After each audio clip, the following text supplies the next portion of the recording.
السلام عليكم أحلى مشاهدين وأحلى متابعين في الدنيا، يا رب تكونوا بألف خير وسعادة. لما سألوا مستر تروب عن سوء الأداء قال لهم الحكم حرمني من ضربة جزاء، ولما سألوا كابتن شيكابالا عن ضربة الجزاء قال لهم طب ما سيراميكا كان ليها ضربة جزاء زيها بالظبط وما اتحسبتش قصاد الأهلي برضه. فقالوا له إبراهيم فايق قال له يعني دي ضربة جزاء؟ قال له التانية برضه كانت ضربة جزاء. قال له يعني أنت معترف إن دي ضربة جزاء وما اتحسبتش؟ قال له طب ما التانية برضه ما اتحسبتش. إبراهيم بقى فايق كان بياكل ومش مركز، فراح قايل له إيه يعني الاتنين ضربات جزاء. قال له والاتنين ما اتحسبوش، اللي هو يعني إيه واحدة قصاد واحدة. زملكاوي قوي شيكابالا زملكاوي قوي.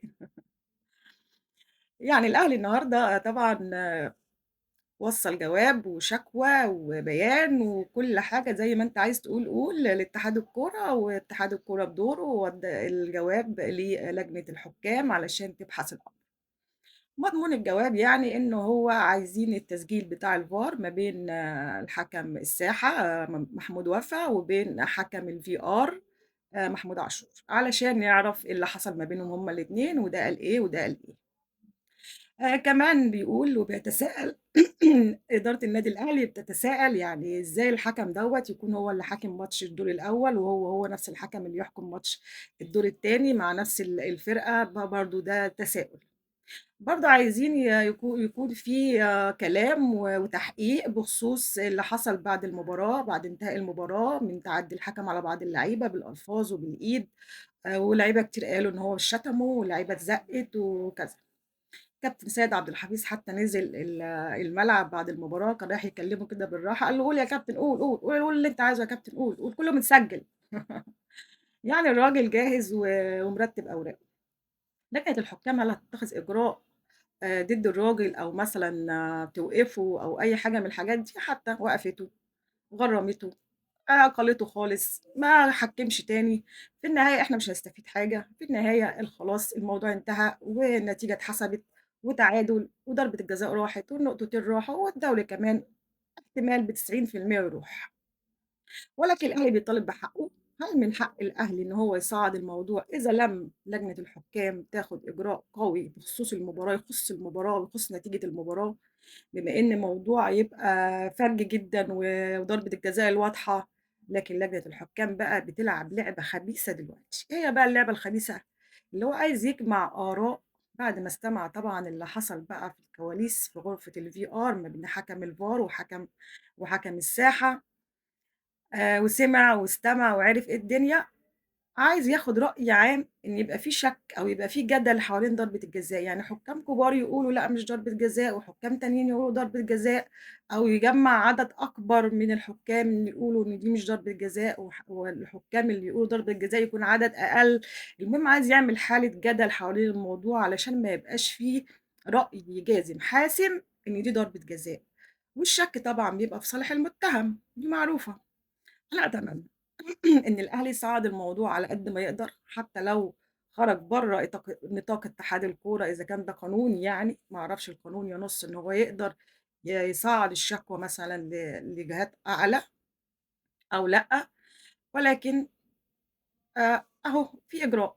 ناس زعلانة وبيقولوا بيانات تاني ومسكِّنات تاني، لأ ما أعتقدش إن ده بيان بس كده وخلاص لأ، في شكوى اتقدّمت.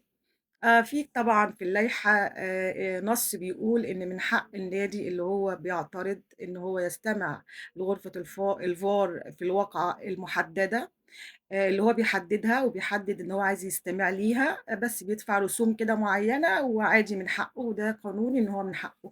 طبعًا الأهلي هيدفع الرسوم وده هيحصل، وبعدها نقدر بقى نقرر ونشوف إيه اللي هيحصل. هل لجنة الحكام هيبقى ليها قرار؟ هل اتحاد الكورة المصري هيكون ليه قرار أو لأ؟ خلّينا نشوف.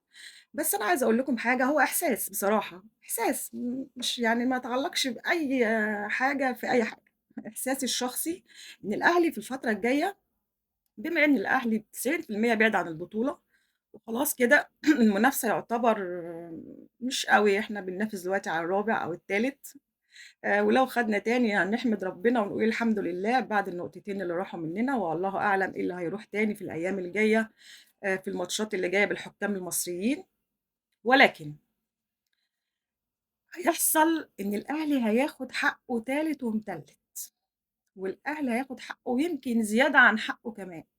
يعني يمكن الأهلي كمان بعد ما بِعد عن المنافسة بنسبة كبيرة جدًا، يتجامل في حاجات، وده ليه؟ علشان لمّا تحصل بقى والأهلي ما ياخدش أي حاجة، وما فيش بطولة دوري، يطلع تاني، يطلع تالت، يطلع رابع، وييجي يقول إن الحكام هم السبب، والحكام جاملوا الزمالك أو جاملوا بيراميدز والحكام، والناس دي خدت البطولة بالحكام، وأنا اتظلمت من الحكام، يقول له لأ تعالَ ما في واقعة كذا، وواقعة كذا، وواقعة كذا، أنت اتجاملت هنا واتجاملت هنا، وخدت حقك هنا وخدت حقك هنا، يبقى ما لكش عين تتكلم. يعني زي ما اتظلمت أنت خدت برضه حاجات مش من حقك. جو كده زمان كان بيحصل أوقات كتير كنا نبقى حاسمين الدوري مثلًا قبل الدوري بأسبوعين 3 وتبُص تلاقي الحكم يدّي مثلًا ضربة جزاء مش حقيقية مشكوك فيها، ما يعرفش يطرد لاعب مثلًا عشان فاول ما يستاهلش طرد قصاد الأهلي، حاجات بتحصل كده علشان برضه في النهاية وبعد البطولة ما تخلص وبعد الأهلي ما ياخد الدوري يقول لك الحكام، الأهلي أخد الدوري بالحكام، الأهلي اتجامل، الأهلي اتجامل هنا، الأهلي اتجامل هنا. وتتحسب بطولة حرام زي ما إخواتنا الزملكاوية بيقولوا. فده اللي هيحصل الفترة الجاية وده إحساسي، إن الأهلي هيتجامل في حاجات، الأهلي هياخد حقه زيادة عن اللزوم في الفترة اللي جاية، ده إذا فضل بعيد، يعني إذا لم يتعثّر أي فرقة من الفرق اللي بتصارع على القمة أو على البطولة زي الزمالك أو بيراميدز أو سيراميكا دلوقتي. إذا تعثّر أيًا حد منهم، نرجع تاني لظلم الأهلي. نرجع تاني للحكام الظلمة، نرجع تاني للمشاكل اللي بتحصل مع الأهلي، نرجع تاني نضيّع منّه نقاط، نرجع تاني نخلخل الفريق، لكن طول ما هو بعيد هو في أمان، هياخد حقّه وأكتر من حقّه كمان، ده إحساس، الله أعلم دي حقيقة والّا لأ، بس أنا قُلت يعني أشارككم إحساسي ونستنى الأيام اللي جاية ونشوف إيه اللي هيحصل فيها، ونحكم مع بعض على اللي هيحصل في الأيام اللي جاية.